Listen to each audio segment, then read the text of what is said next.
warahmatullahi wabarakatuh. Pak Ridwan. Yang terhormat Ibu Fasilitator, Ibu Haja Ici. Iya. Kemudian juga yang sama kita hormati Ibu dan Bapak PP yang hari ini juga tetap bisa hadir mendampingi kita. Ibu dan Bapak PP hebat, luar biasa hari ini, tetap semangat ya.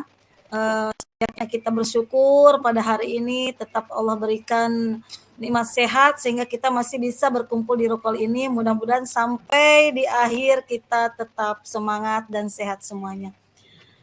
Salawat dan salam senantiasa kita sanjungkan untuk baginda kita Nabi Muhammad SAW, karena baginda yang membawa kita sampai pada dunia pendidikan yang penuh dengan cahaya ini. Ibu dan Bapak, hari ini saya dari kelompok 2. Pada hari ini saya bertugas sebagai moderator. Nama saya Sofia dari SDN Kabayan 1. Kemudian yang menjadi presenter hari ini adalah Mr. Tri Adi Dharma Putra, kemudian Ridwan, Bu Teti Rahmawati, dan juga kami bersama-sama dengan Pak Apipi. Tetapi nanti ada tugas yang sebagai timer dan yang merekam adalah Bu Teti. Ibu dan Bapak, untuk mempersingkat waktu, kepada Pak Tri Adi Dharma Putra pertama kali akan mempresentasikan hasil diskusi kelompok 2 ini. Kepada beliau disilahkan. Ya. Terima kasih Bu Yaya atas kesempatan yang telah diberikan. Bismillahirrahmanirrahim. Assalamualaikum warahmatullahi wabarakatuh. Selamat malam semuanya. Semoga tetap semangat walaupun jam sudah menunjukkan angka hampir jam 9 malam. Insya Allah semuanya tetap semangat.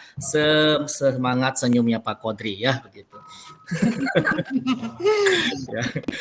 Saya ucapkan yang terhormat Bu Haja Ici, Junarsis selaku fasilitator, lalu para pengajar praktik, Pak Mulyadi, Bu Eti, malam ini belum berkesempatan bergabung sepertinya saya belum melihat, serta rekan-rekan CGP Angkatan 8 yang luar biasa, hebat, tetap semangat dan tetap menginspirasi buat saya semuanya. Oke, baik Bapak Ibu semuanya, izinkan saya untuk menyampaikan hasil diskusi dari kelompok kedua. Namun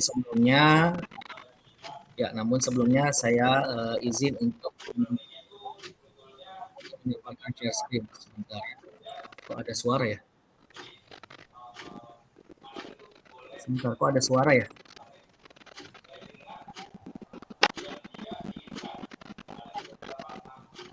Mohon maaf sebentar, sepertinya ada suara noise dari luar. Sebentar ya.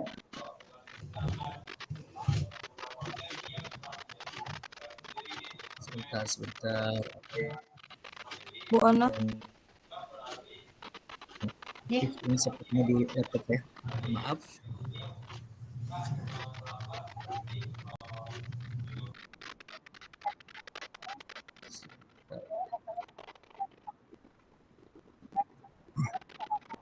Ya, mohon maaf Bapak Ibu ada kesalahan teknis.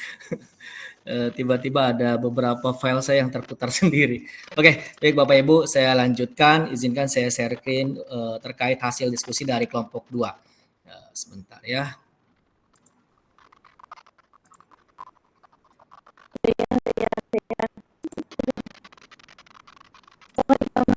Ya.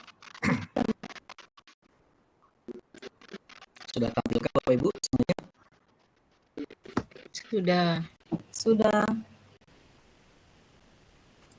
Sudah tampil? Oke ya. Ya, ini adalah hasil dari ruang kolaborasi yang baru saja kemarin kita diskusikan terkait pembelajaran berdiferensiasi pada modul 2.1. Di dalam kolaborasi atau hasil diskusi yang kami lakukan, kami mencoba dari kelompok 2 menganalisis skenario pembelajaran yang diberikan, yaitu skenario pembelajaran yang mengimplementasikan pembelajaran berdiferensiasi yang beragam. Nah, ketika kita berbicara mengenai pembelajaran berdiferensiasi, dari kata-katanya adalah diferensiasi, artinya ada perbedaan, sesuai yang tadi juga disampaikan di awal oleh kelompok 1, oleh Bu Ane, bahwa memang pembelajaran berdiferensiasi adalah pembelajaran memang mencoba untuk memberikan perbedaan-perbedaan baik dalam kontennya maupun dalam prosesnya maupun dalam produknya yang memang disesuaikan atas kebutuhan siswa, atas kemampuan siswa dan atas minat siswa, sehingga pada akhirnya siswa menjadi bersemangat, menjadi ingin mengikuti pembelajaran kita berdasarkan kebutuhan mereka masing-masing. Nah, dari analisis ini perkenankan saya menyampaikan anggota tim yang melakukan diskusi, ada Pak Ridwan, ada Bu Teti, saya sendiri, lalu ada Bu Yaya dan Pak Pipi yang merupakan tim dari pengajar praktik dari Bu Eti Mulyati. Nah, dari kelompok kami, kelompok 2, dari berbagai skenario, ada 5 situasi, kami mencoba menganalisis salah satu skenario, yaitu skenario dari situasi yang ketiga, yaitu skenario yang pada jenjang SMP. Ini adalah skenario yang kami pilih. Nah, baik Bapak Ibu, karena ini adalah skenario yang berbeda dengan yang tadi disampaikan oleh kelompok 1 yang menyampaikan tentang situasi terkait di jenjang SD, maka izinkan saya juga untuk membacakan skenario yang kami pilih ya. Pak Dudidam, seorang guru SMP, ingin mengajarkan murid-muridnya materi tentang iklan. Nah, tujuan pembelajarannya adalah bahwa murid-muridnya dapat menangkap makna secara kontekstual terkait fungsi sosial, struktur teks, dan unsur kebahasaan dari iklan tentang produk dan jasa. Pak Dudidam lalu membuat skenario pembelajaran sebagai berikut. Ada 7 langkah skenario yang diberikan oleh Pak Ridwan untuk mencapai tujuan pembelajarannya. Yang pertama adalah melakukan diskusi seluruh kelas. Di awal pembelajaran, Pak Dudidam melakukan diskusi untuk memperkenalkan murid pada topik tentang iklan dengan menggunakan beberapa pertanyaan pemandu, seperti apa yang membedakan antara iklan dengan bentuk tulisan lain, iklan apa yang benar-benar menarik untuk kalian, apakah dibutuhkan biaya untuk membuat sebuah iklan, serta jenis pekerjaan apa yang tersedia dalam periklanan. Ini dilakukan di diskusi seluruh kelas. Selanjutnya, yang kedua adalah kerja individu. Setelah itu, Pak Dudidam meminta murid untuk melakukan kegiatan tulis, berbagi dengan pasangan, lalu berbagi dengan pasangan lain.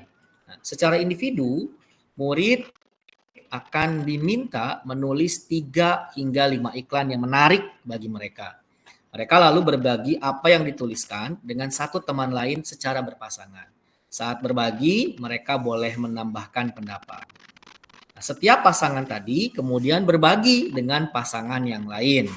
Setelah itu, Pak Dudidam melakukan diskusi dengan seluruh kelas. Ia akan menggunakan daftar iklan yang ditulis oleh masing-masing kelompok sebagai contoh.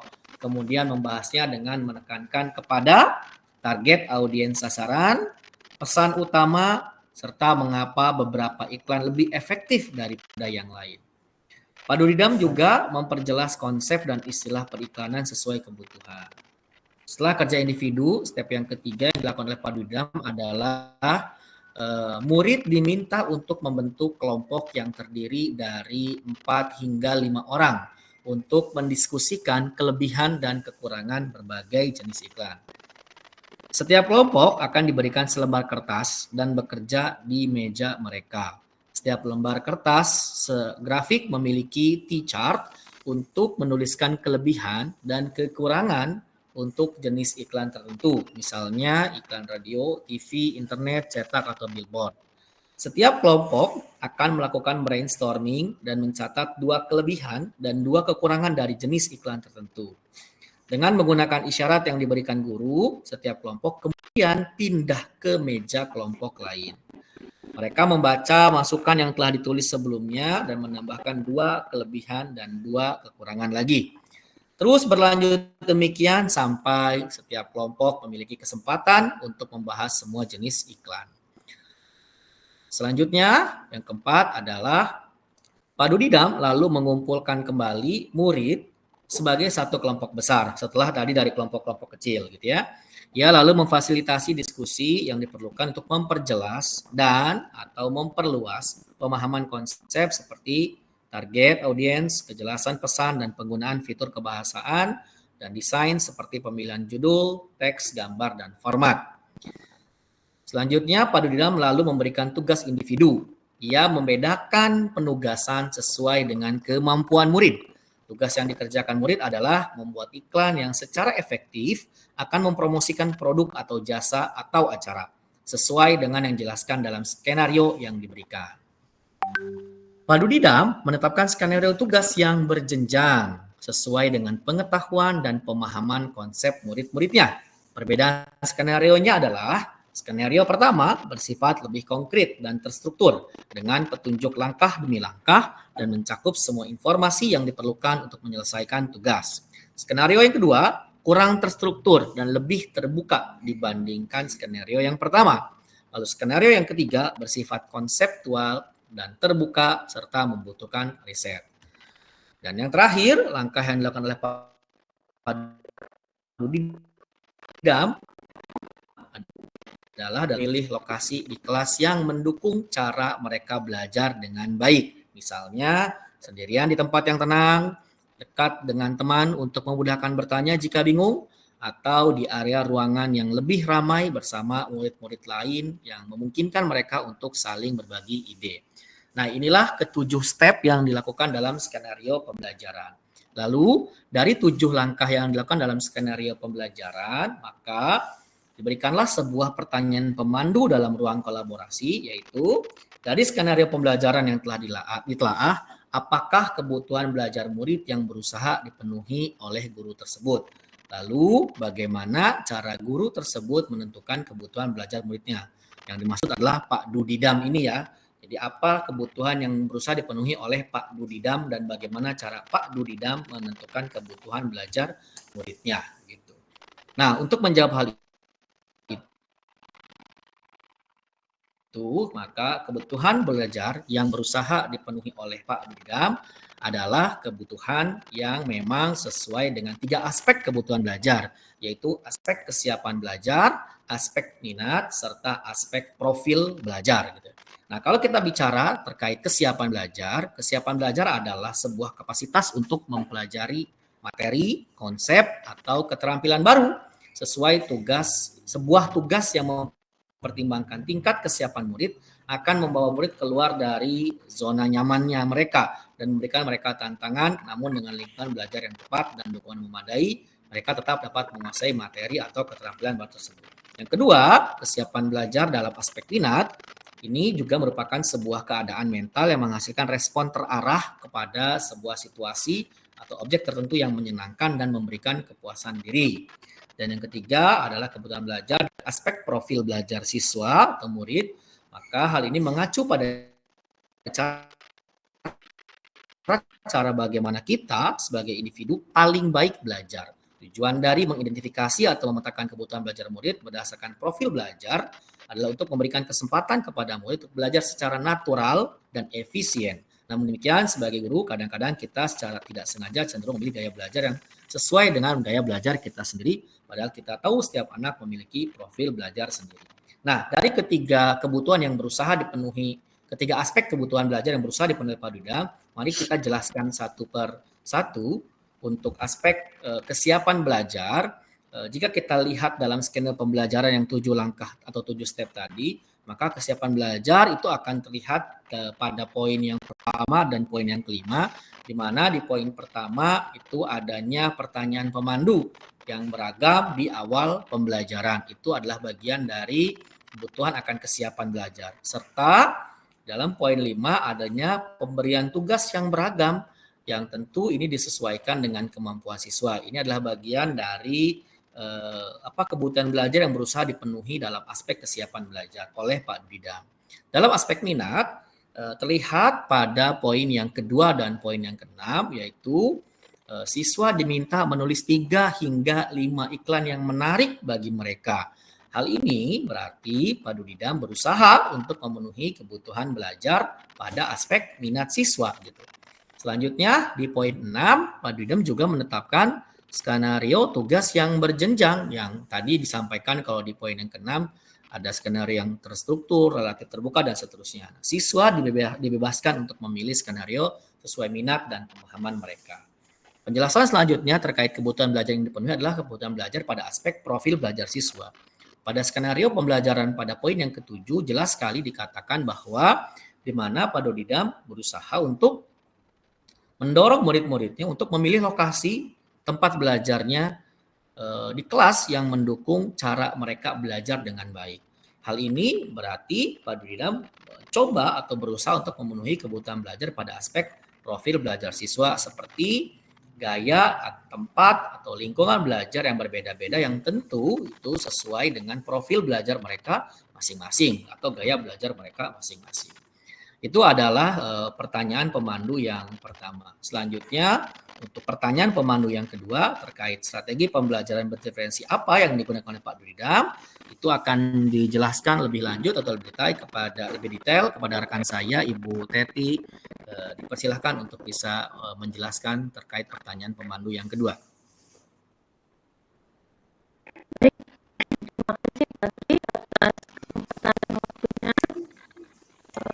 Bu Teti? Mic-nya Bu. Oh ya, maaf, mic-nya tadi mati. Oke, saya ulangi Pak Tri, terima kasih atas kesempatannya. Ibu sekalian, saya pada kesempatan ini akan menjelaskan tentang paparan pemandu nomor 2 terkait skenario kasus Dodidam. Pertanyaannya adalah strategi pembelajaran berdiferensiasi apa yang digunakan. Jadi hasil dari diskusi kelompok kami berlima kemarin, strategi pembelajaran berdiferensiasi yang digunakan oleh Pak Dodidam mencakup pada 3 aspek, yaitu diferensiasi konten,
Ya, halo, suara saya terdengar.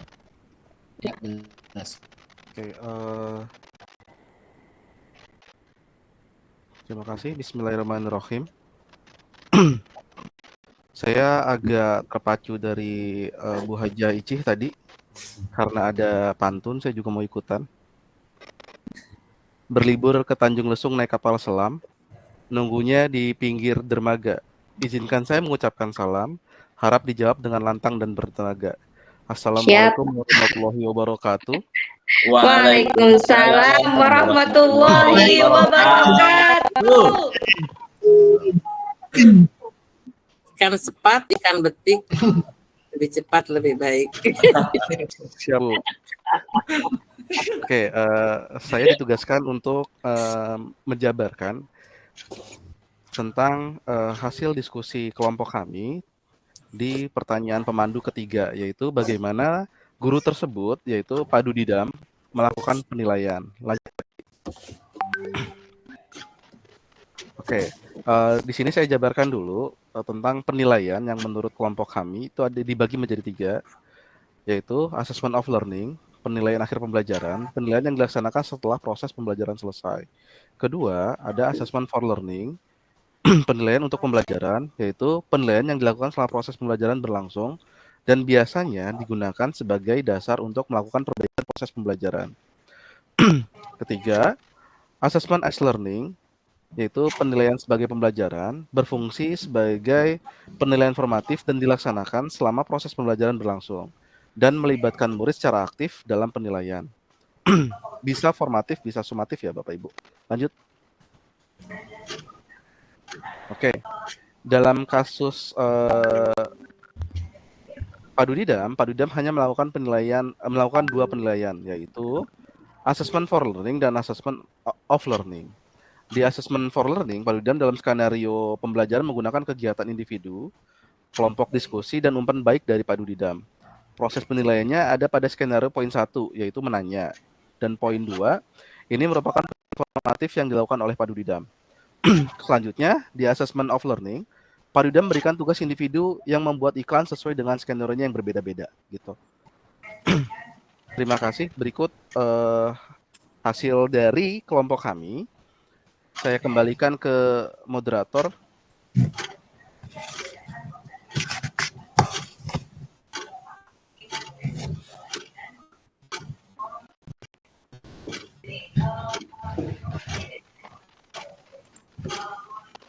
Moderatornya nggak ada. Silakan Pak Triadi.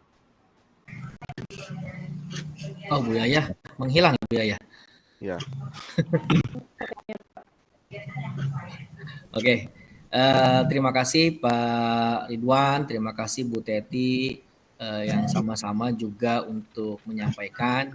Selanjutnya bagi teman-teman semuanya dari kelompok 1 atau nanti bisa menjawab juga untuk dibantu juga untuk Pak Apipi dan Bu Yaya kalau sudah kembali juga untuk kembali berdiskusi. Silakan Bapak Ibu semuanya, Bapak Ibu dari kelompok 1 yang juga tadi sudah menyampaikan terkait pembelajaran diferensiasi untuk bisa memberikan respon atau tanggapan atau pertanyaan. Yang present yang pertama adalah Bu Ane Afrianti. Dipersilakan kepada Bu Ane untuk menyampaikan respon, pertanyaan atau tanggapan. Ya, Assalamualaikum warahmatullahi wabarakatuh. Terima kasih atas kesempatannya. Ada 2 pertanyaan yang ingin saya tanyakan. Yang pertama itu, tadi kan kita melihat ya dalam setiap prosesnya itu strategi pembelajaran baik dari kelompok saya atau kelompok 2 itu dipakai dalam ketiga-tiganya gitu ya. Baik itu produk, konten maupun apa tuh satu lagi? Proses ya.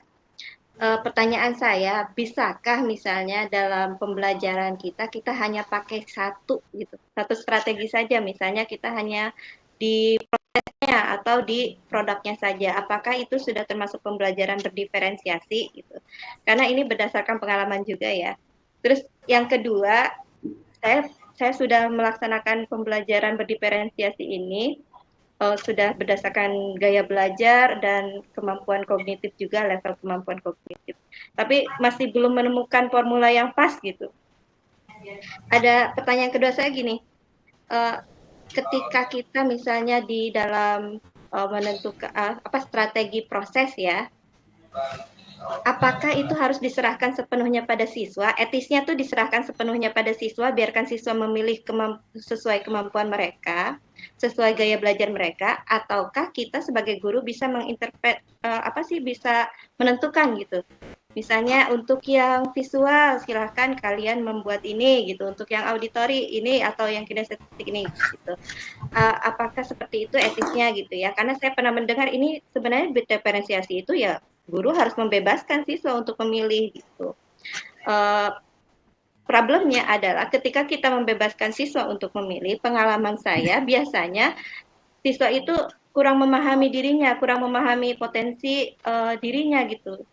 Sehingga ya mereka hanya akan ikut bestinya gitu, ikut-ikutan, ujungnya tuh ikut besti atau ikut yang menurut mereka paling pintar di kelas. Oh, saya mah pengen sama dia aja gitu, yang sama dengan yang paling pintar di kelas. Nah, bagaimana tanggapan dari kelompok 2 ini?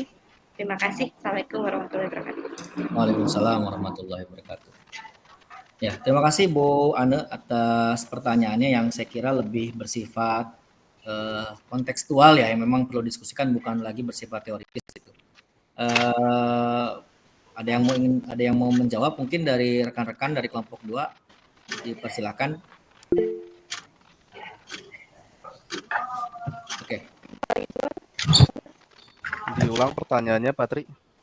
Oke, Bapak Ibu semuanya. Jadi kalau coba saya simpulkan dari pertanyaan Bu Ane tadi, mengatakan dalam pembelajaran berdiferensiasi setidaknya ada 3 strategi diferensiasi yang dilakukan, yaitu strategi diferensiasi konten, proses maupun produk. Namun dalam praktiknya di lapangan dimungkinkankah apabila kita hanya menggunakan salah satu strategi diferensiasi, misalkan hanya kita bedakan dalam kontennya saja, atau hanya dalam produknya saja, atau bahkan hanya dalam proses saja. Apakah dalam salah satu strategi, jika kita hanya memilih salah satu diferensiasi itu, apakah itu masih bisa disebut sebagai pembelajaran berdiferensiasi? Begitu Pak Ridwan dan teman-teman semuanya yang saya tangkap. Yang pertama, yang kedua, atau yang pertama dulu kali ya, biar nanti bisa tidak terputus ya. Begitu.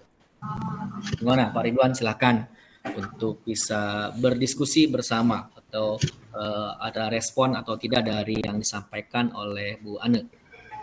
Baik, kalau ini jadinya kontekstual ya, jadi yang terjadi di lapangan, bukan teoritis yang sedang kita bicarakan.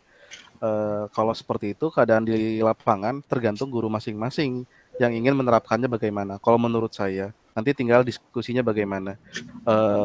Bapak Ibu bisa menggunakan tadi ya, diferensiasi konten, proses, dan produk tergantung keadaan kelas.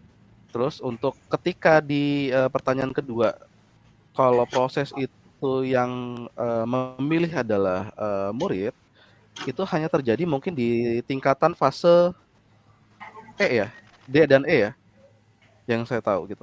Bayangkan kalau itu terjadi di tingkatan SD, bayangkan anak-anaknya mau kayak gimana gitu.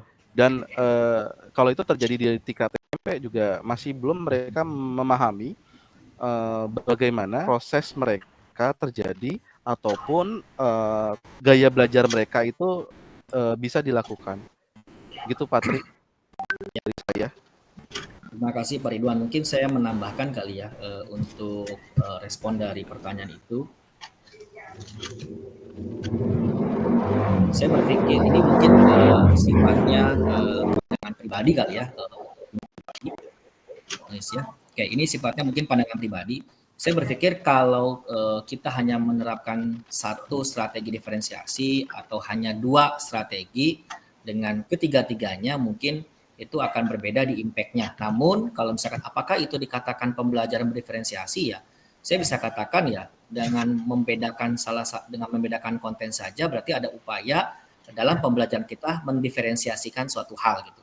Jadi bisakah disebut pembelajaran diferensiasi? Ya itu kembali lagi mungkin nanti pada pandangan pribadi. Kalau saya secara pribadi ya kita bisa sebut itu sebagai pembelajaran diferensiasi, namun tidak secara penuh, dan efektivitasnya atau impact-nya, kesempurnaannya gitu ya mungkin akan lebih baik ketika lebih dari 1, 2 diferensiasi bahkan ketiga-tiganya. kita diferensiasikan kontennya, kita diferensiasikan prosesnya, sampai kita diferensiasi produknya, sehingga benar-benar utuh pembelajaran diferensiasi dan yang bisa benar-benar mengakomodir seluruh kebutuhan dan kemampuan murid. Itu pandangan pribadi saya. Jadi terlepas itu disebut pembelajaran diferensiasi atau tidak kalau hanya satu, namun ketika ada upaya dari kita sebagai guru untuk melakukan diferensiasi, itu pun sudah merupakan bagian dari mencoba untuk mendiferensiasikan pembelajaran kita. Itu yang pertama. Yang kedua adalah untuk strategi proses, apakah diserahkan sepenuhnya kepada siswa? Betul, kalau kata Pak Ridwan, pertama makanya sebenarnya di level apapun diadakanlah sejenis asesmen diagnostik ya.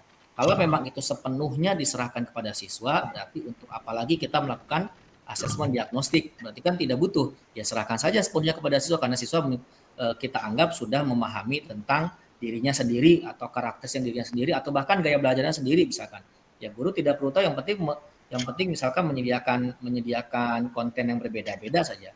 Nah, berarti kalau begitu tidak perlu ada asesmen diagnostik. Maka kalau saya berpikir intervensi itu tetap ada bagi level-level tertentu, bagi kondisi-kondisi tertentu. Contoh sederhana, untuk fase misalkan F atau F+, di mana itu kelas 11 dan kelas 12 SMA, yang mungkin sudah memahami betul mengenai gaya belajarnya, tahu persis seperti apa dirinya, lalu tahu persis bagaimana kebutuhan belajarnya, saya kira bahkan tanpa kita intervensi pun mereka sudah bisa memilih apa yang paling tepat untuk dirinya. Namun di level yang rendah, level A, B, C, D dan seterusnya begitu, itu ya penting untuk kita memberikan intervensi sesuai dengan asesmen diagnostik yang non-kognitif yang telah kita lakukan di awal. Oh, ternyata siswa A memiliki kecenderungan untuk bisa gaya belajar secara kinestetis, secara visual ataupun auditori, sehingga ketika kita sudah mempunyai data itu berdasarkan asesmen diagnostik, maka kita bisa memberikan konten yang berbeda-beda, bahkan bisa mengintervensi untuk mengarahkan, lebih kepada mengarahkan, bukan bahasa intervensi, untuk lebih mengarahkan siswa konten mana atau bahan ajar mana, bentuk seperti apa yang memang paling tepat untuk dirinya. Kira-kira mungkin begitu Bu Ana. Jadi kalau secara kontekstual yang nanti kita mungkin pada akhirnya kita juga akan menjalankan semuanya, memang diskusi ini penting untuk kita bisa memahami mendalam sehingga kita tidak salah langkah ketika kita mau mengajarkan bab apa, babnya sama, tujuan pembelajarannya sama, namun kontennya yang kita bedakan untuk kontennya ya. Jadi jenis konten yang kita bedakan, bukan tujuan pembelajaran, bukan babnya yang kita bedakan, kontennya yang kita bedakan, sehingga konten ini cocoknya untuk anak-anak seperti ini dan seterusnya. Bahkan prosesnya pun kita bedakan. Itu mungkin Bu Ana dan teman-teman sebagai kalimat pelengkap dari yang tadi disampaikan oleh Pak Ridwan. Ya, silakan. Boleh tambahan, Pak Tri? Silakan, Pak. Begini, sekolah saya juga sedang melakukan asesmen diagnostik tentang gaya belajar dan kemampuan dan minat. Di situ saya melihat kalau dari hasil analisis saya, gaya belajar setiap murid tidak hanya satu, tidak hanya kinestetik saja gitu, tidak hanya visual saja. Jadi ada yang dia visual kinestetik, ada yang audio visual, ada yang audio kinestetik dan lain sebagainya macam. Jadi tidak hanya berdiri di satu gaya belajar gitu. Itu yang terjadi di sekolah saya. Dan saya juga mempunyai pengalaman ketika saya mengajar di salah satu sekolah di Jakarta, ada kelas akselerasi. Ketika itu dia belajarnya menggunakan headphone sambil mendengarkan musik sambil mendengarkan saya mengajar. Tapi ketika dia ada asesmen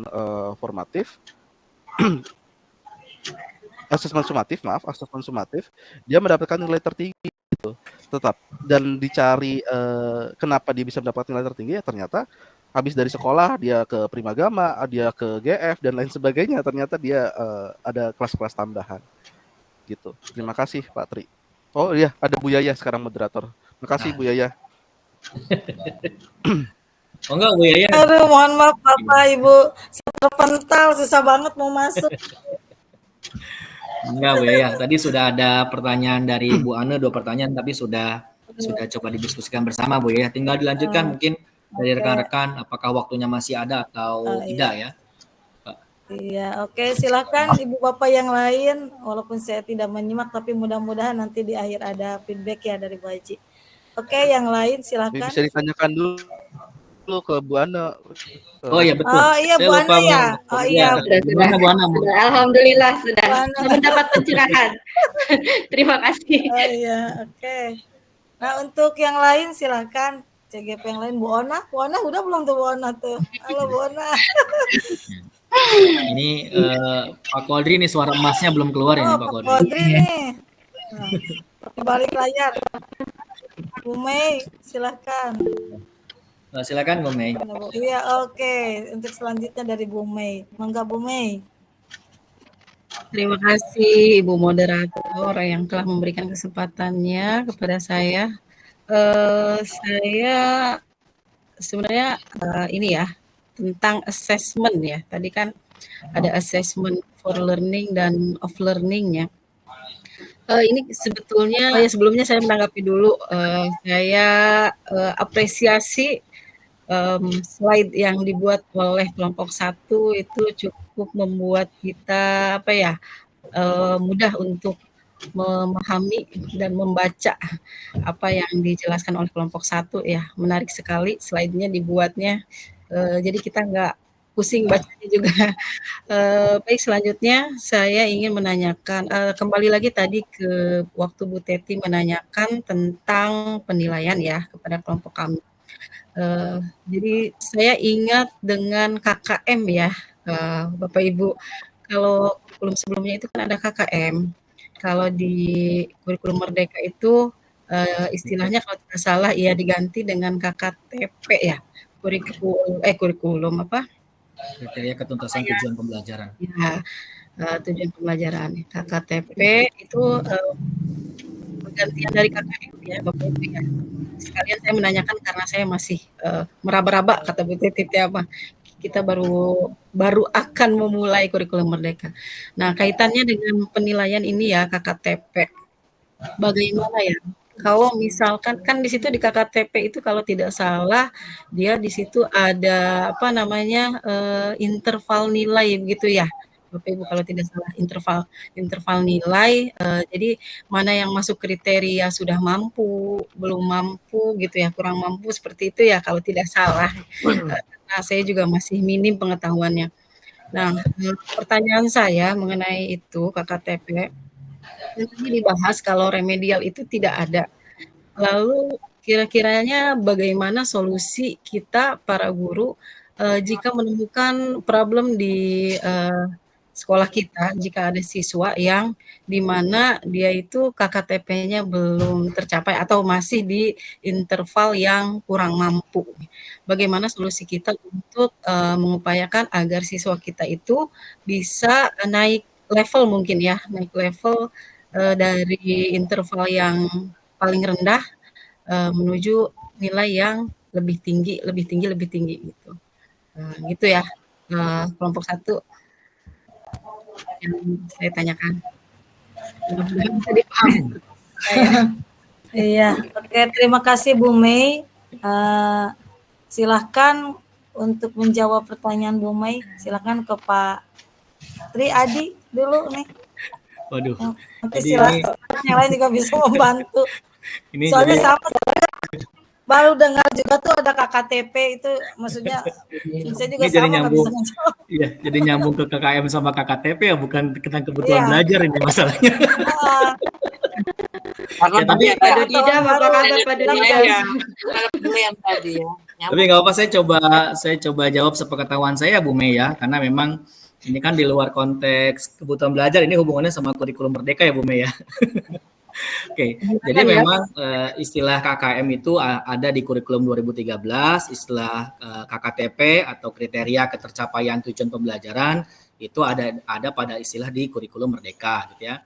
Nah, untuk di kurikulum 2013 itu kan memang penilaian berpatokan pada KKM, ada angkanya gitu ya. Sedangkan kalau di di kurikulum Merdeka, penilaian berdasarkan KKTP itu menentukan apakah peserta didik telah berhasil mencapai tujuan pembelajarannya. Jadi tidak ada nilai ketuntasan minimal, jadi telah berhasil mencapai tujuan pembelajaran atau tidak.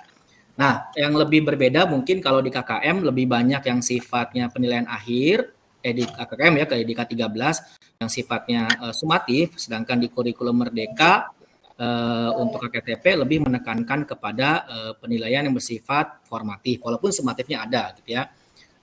Oke, untuk pendekatan penentuannya, misalkan kalau di KKM, kalau di KKM ke-13 tahu saya memang lebih bersifat kuantitatif, tapi sedangkan di KKTP itu lebih bersifat kualitatif gitu ya, itu pendekatannya.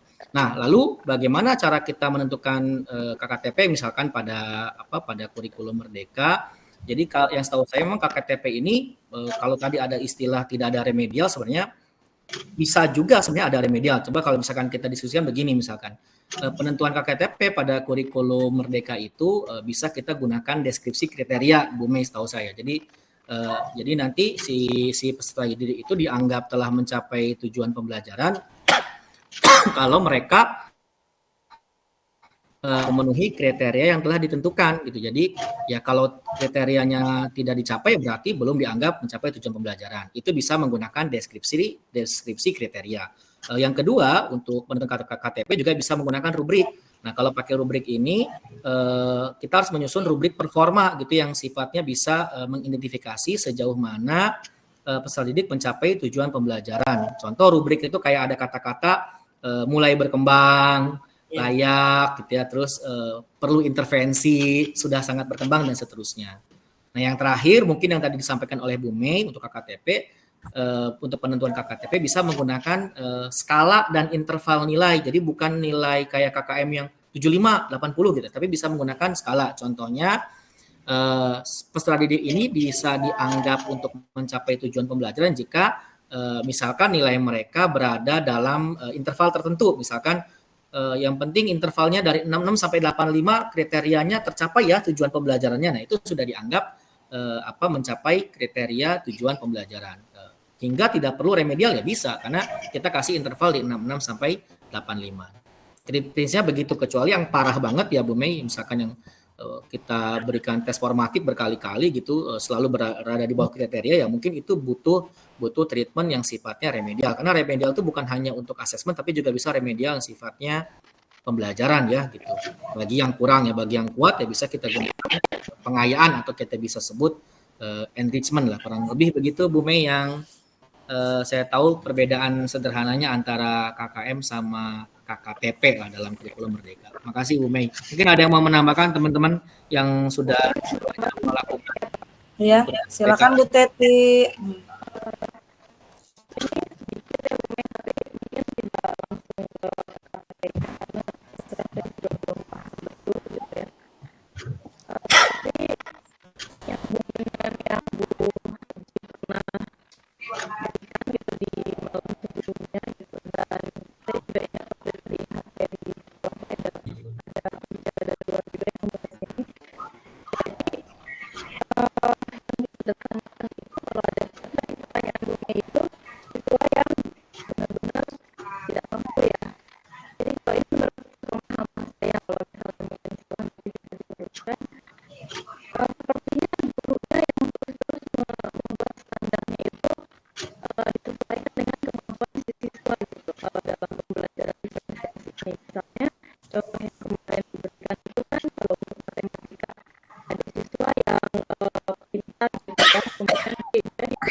Ridwan atau Pak Akif ya Bu ya. Boleh Ya, kan Bu? terima kasih Bu Teti ya. Langsung Pak Ridwan ya. Pak Ridwan Ya, silakan bisa menambahkan.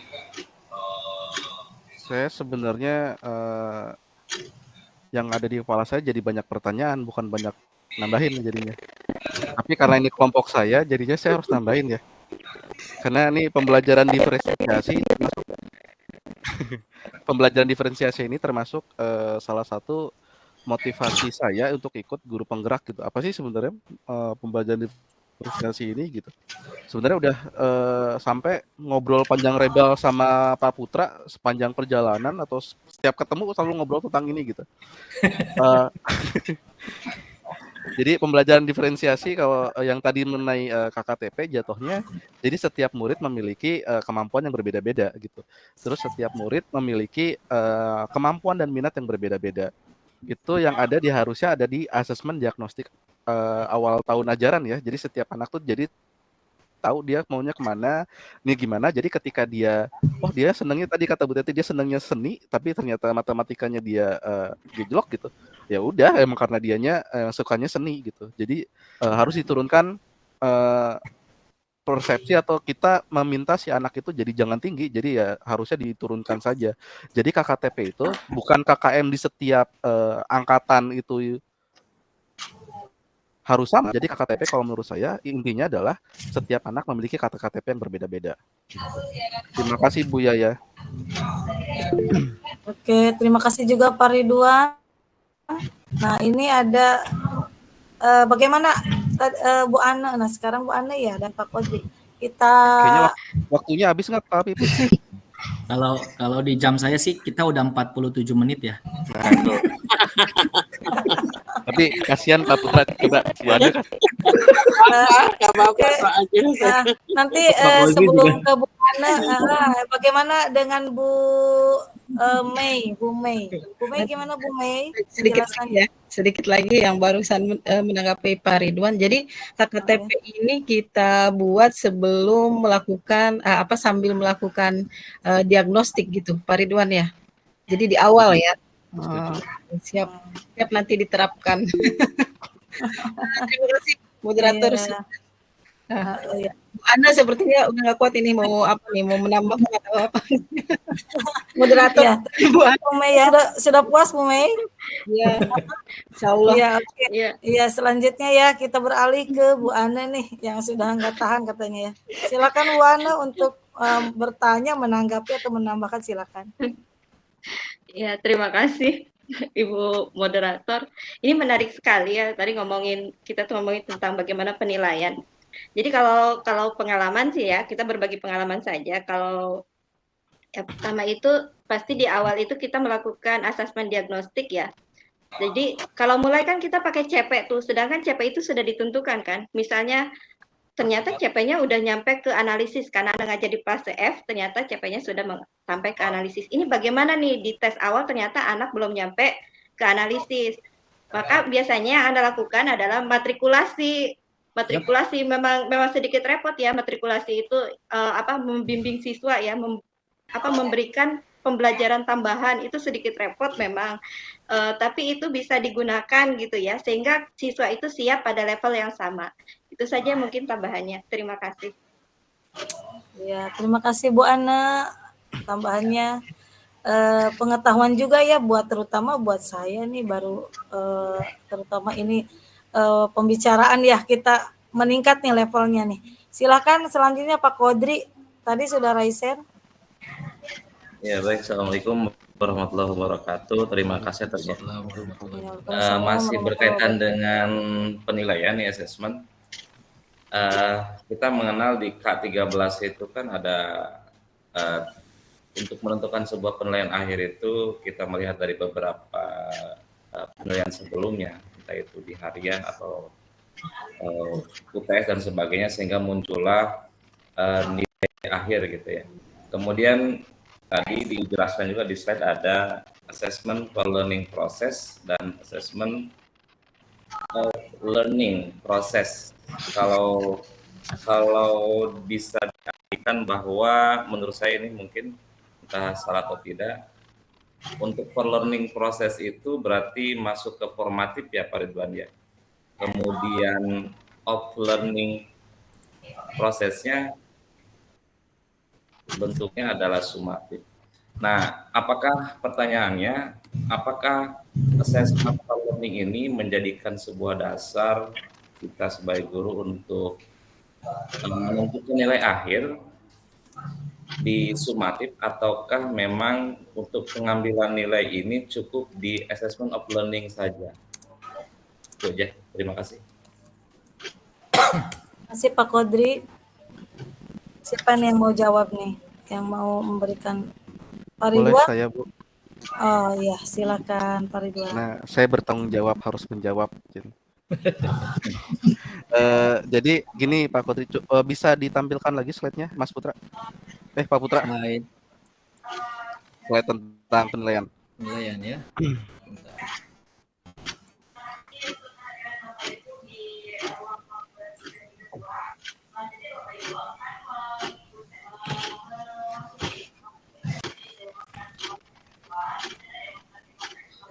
Ini ya.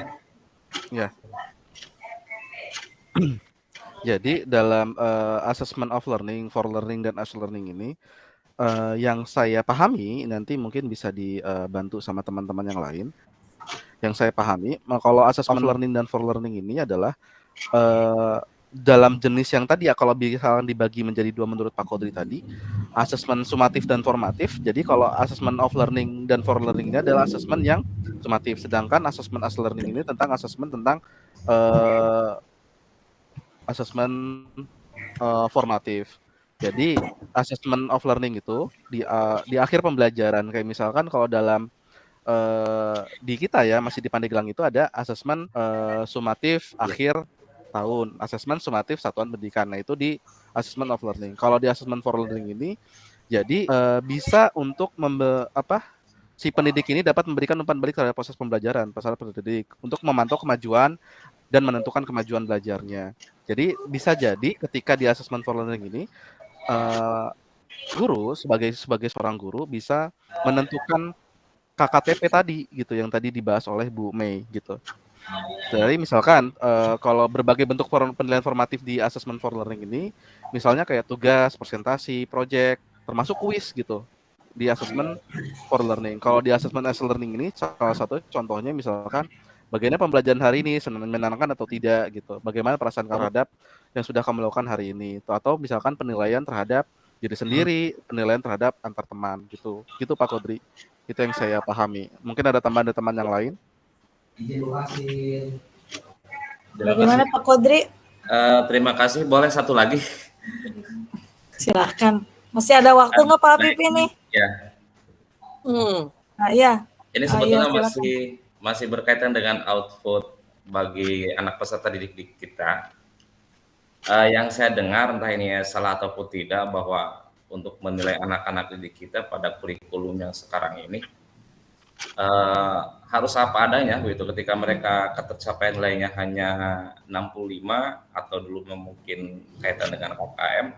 Nah, ini outputnya ketika anak ingin melanjutkan ke sekolah yang memiliki akreditasi yang baik gitu ya, tingkatan selanjutnya, ini justru menjadi hambatan bagi anak-anak didik kita, Pak. Salah satu contoh di saya mungkin karena kemarin masih menggunakan K13, ini ketika mereka masuk dalam jenjang tingkat SMA, ini tidak dapat masuk karena memang akreditasi di sekolah saya sebetulnya masih B begitu ya.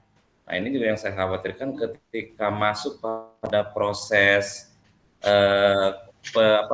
proses penilaian di Kumer ya. Ketika nilai ini sangat rendah sekali, khawatir juga ke anaknya tidak mendapatkan jenjang yang mereka inginkan.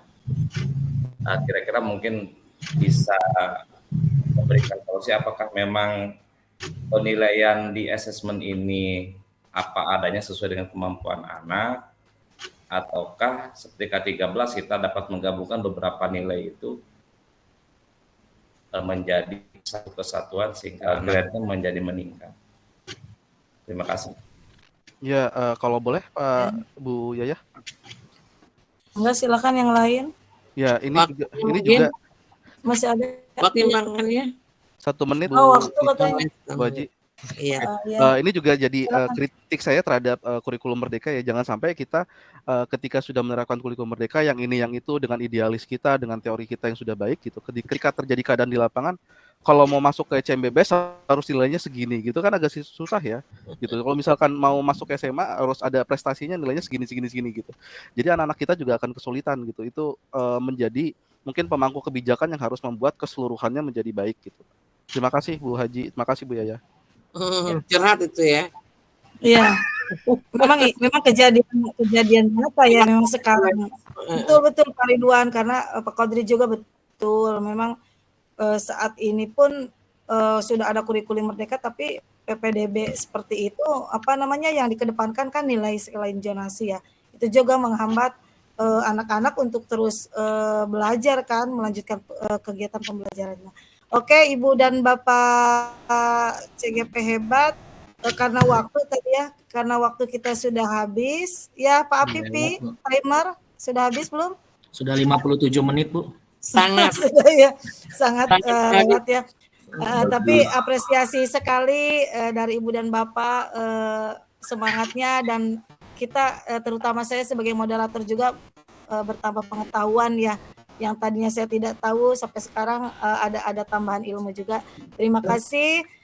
Mungkin kelompok 2 walaupun saya menghilang tadi, mohon maaf ya, kendala teknis, tapi alhamdulillah bisa mengikuti lagi.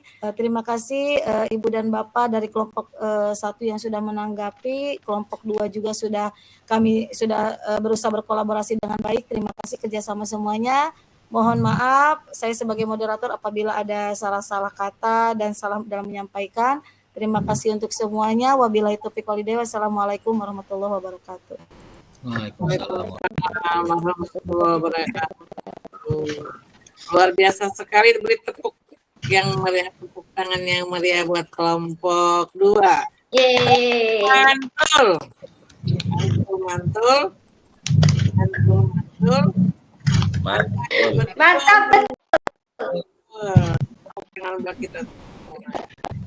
Terima kasih Bapak Ibu, luar biasa sekali diskusinya, semakin malam semakin panas, semakin hot, semakin bersemangat, dan ternyata pada akhirnya ada yang keluar garis juga, tetap saja kita saya sendiri ketawa, tapi kan itu masih nyambung juga ya. Bu Mei dengan palosannya dia kok tiba-tiba nanyain KKTP gitu kan. Ini dari mana? Mungkin terinspirasi dari dari bagian penilaian ya, akan ada penilaian. Ini kalau ngomongin penilaian ingat KKM sama KKTP gitu. Oke, luar biasa sekali ya. Iya. Baik Bapak Ibu, saya kembali share screen lagi. Ini karena kita sudah ada di babak yang penutup ya. Mana nih? Kan. Kenapa tidak bisa dibagikan? Oke, siap. Sesi 2-nya udah disampaikan. Nah, sekarang saya sedikit mereview ataupun menambahkan tadi kalau kelompok 1 sudah Bapak Ibu. Nah, ini untuk kelompok 2. Di sini yang pertama saya mengapresiasi sekali, luar biasa sekali untuk kelompok 2 dengan presenter tadi Pak Adi yang sangat jelas menyampaikan hasil diskusi, di mana pada akhirnya di situ terlihat ada 7 step gitu kan, hasil telaahan beliau-beliau, guru-guru hebat, GP hebat, ada 7 step pembelajaran yang dilakukan padu didam. Nah, tapi saya juga sedikit sambil mendengarkan, sambil memperhatikan Pak Tri tadi, ada bagian yang mengatakan bahwa padu didam menyebar menginstruksikan ataupun memerintahkan anak-anak atau siswanya untuk menyebar ke kelompok kecil. Kemudian di kelompok kecil itu mereka belajar, pada akhirnya setelah mereka belajar mereka kembali ke kelompok besar. Nah, yang seperti ini di kelompokan seperti ini saya kok teringat dengan masa lalu gitu, teringat dengan masa lalu manakala lagi ngetop-ngetopnya kita belajar tentang cooperative learning, Jigsaw. Ada Jigsaw, ada HDHT, ada apa lagi? Banyak sekali ya, ada snowball ya, bola panas. Tapi tadi jelas sekali kalau ada proses anak-anak disebar ke tiap kelompok yang berbeda dan kembali ke kelompok besar, itu adalah gambaran dari model kooperatif Jigsaw, yang artinya sepanjang proses pembelajaran yang dilakukan Pak Duridam ya, itu tidak selamanya semuanya itu bisa kita kategorikan sebagai bentuk pembelajaran berdiferensiasi. Jadi ada bagian-bagian tertentu yang ternyata yang dilakukan Pak Duridam itu mungkin merupakan sebuah modifikasi gitu ya, semua modifikasi. Kemudian selanjutnya tadi di kelompok Bapak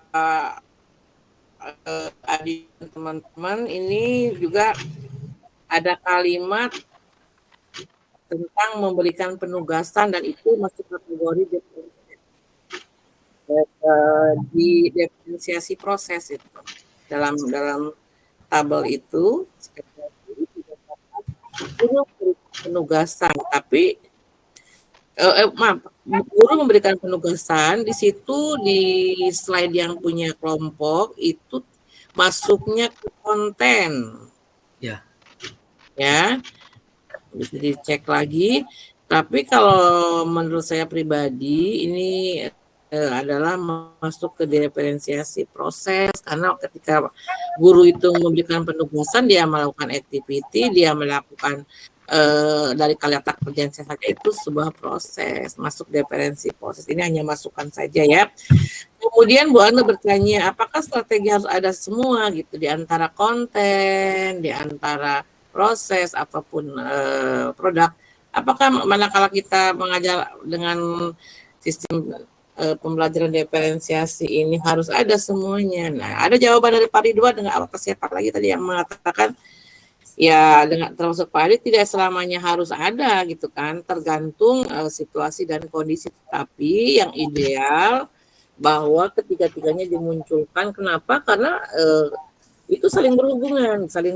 Manakala kita melakukan konten yang memberikan pelayanan yang berbeda sesuai dengan level, nah ketika memberikan penugasan pun pasti akan berbeda juga, dan hasilnya pun akan berbeda juga. Hanya karena model pembelajaran diferensiasi ini untuk kurikulum merdeka baru sesuatu hal yang baru, tapi hal yang baru pun sebenarnya bukan hal yang baru juga. Kita selama ini, kata Bu Ana, saya sering melakukan itu, kata Bu Teti, saya sudah mempraktekkan itu. Oke, betul sekali, kita sudah melakukan itu, tetapi dalam bungkusan, dalam bingkai pembelajaran diferensiasi yang sedang didengung-dengungkan saat ini, tentunya kita diberi rambu-rambu bahwa ternyata ada 3 hal yang harus kita lalui, perbedaannya itu pada konten, proses, dan produk. Jadi jawaban yang pastinya bahwa idealnya muncul 3-tiganya. Kalau misalnya hanya sebagian ataupun 2 bagian, itu tidak jadi masalah juga, bukan berarti itu tidak jadi gagal, tidak bisa disebut diferensiasi, bukan, tetap dikatakan diferensiasi, hanya diferensiasinya kita masih dalam proses, karena siapa tahu setelah kita melakukan refleksi akan muncul ide yang lain, oh ternyata ini bisa di produk itu bisa dibedakan juga gitu kan. Jadi ya seperti itu ya. Kemudian gaya belajar itu tidak harus kita kasih tahu ke anak, nah kamu tuh auditorial, nah kamu tuh visual, nggak harus. Itu hanya menjadi catatan kita bahwa ketika melayani anak A, B, C, oh ini anak itu kecenderungannya mereka auditorial ya, sehingga kita memberikan pelayanannya yang sesuai dengan gaya belajar mereka. Gitu.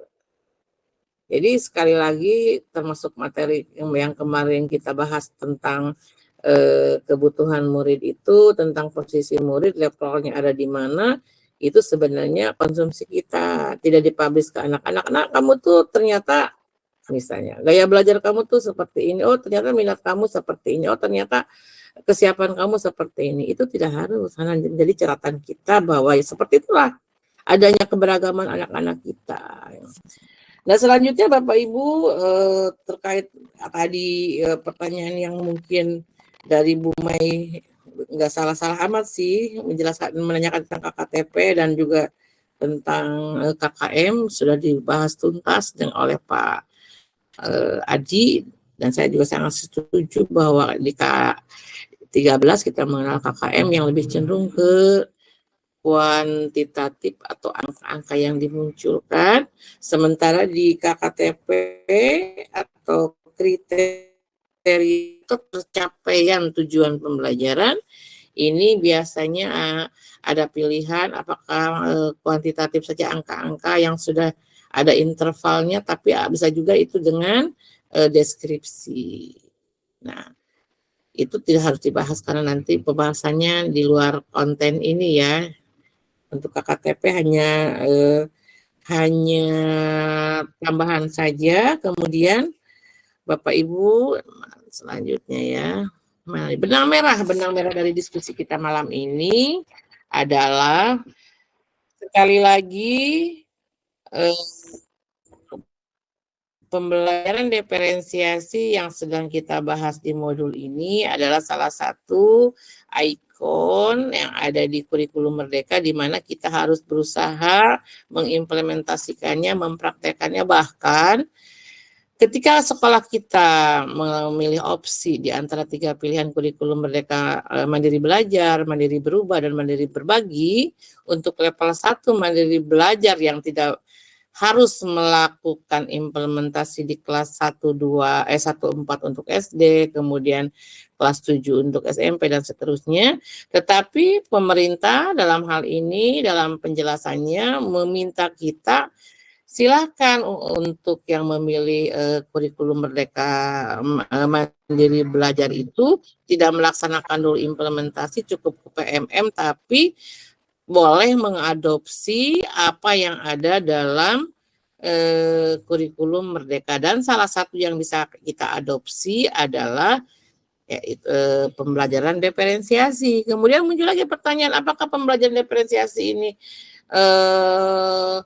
ya itu tadi hanya untuk kurikulum Merdeka? Ya tidak. Nah, mulai sekarang kalaupun kita belum mengajukan opsi pilihan, misalnya masih kita bermesra-mesraan dengan kurikulum Merdeka, kurikulum 13, ya tidak ada salahnya kita mencoba untuk mengimplementasikan terlebih dahulu yang namanya pembelajaran diferensiasi. Tetapi pembelajaran diferensiasi itu sendiri terlaksana manakala kita sudah melakukan yang namanya asesmen diagnostik. Jadi saling berhubungan, karena dengan asesmen diagnostik maupun formatif ini kita akan menemukan data, fakta tentang kebutuhan belajar murid. Nah, bergeraknya dari sini, dari kebutuhan belajar murid, apa nih yang mereka butuhkan, apa nih yang kira-kira bermanfaat dan bermakna bagi anak-anak kita. Nah, itu yang kita eksekusi, yang kita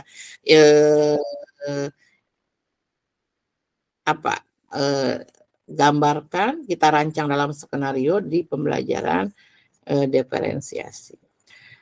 Nah, benang merahnya sekali lagi, satu ya tadi, boleh kita melakukan bukan boleh, dan mulai kita melakukan yang namanya pembelajaran diferensiasi di sekolah-sekolah kita, termasuk Bapak Ibu CGP hebat, terlepas tadi apakah sudah hijrah ke kurikulum mereka atau tidak, mangga silakan mulai saat ini mulai mengimplementasi kurikulum pembelajaran diferensiasi.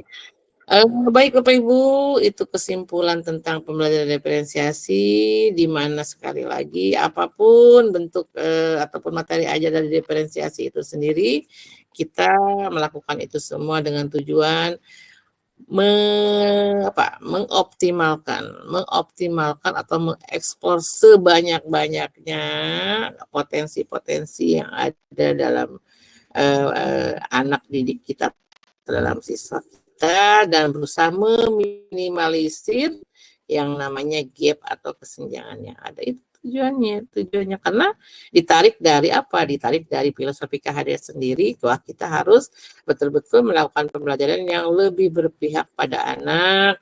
Kemudian kita juga diwajibkan diharuskan untuk menebalkan apa yang menjadi potensi yang ada pada diri mereka, menuntun mereka, dan itu sudah semuanya tergambar dalam penerapan pembelajaran berdiferensiasi.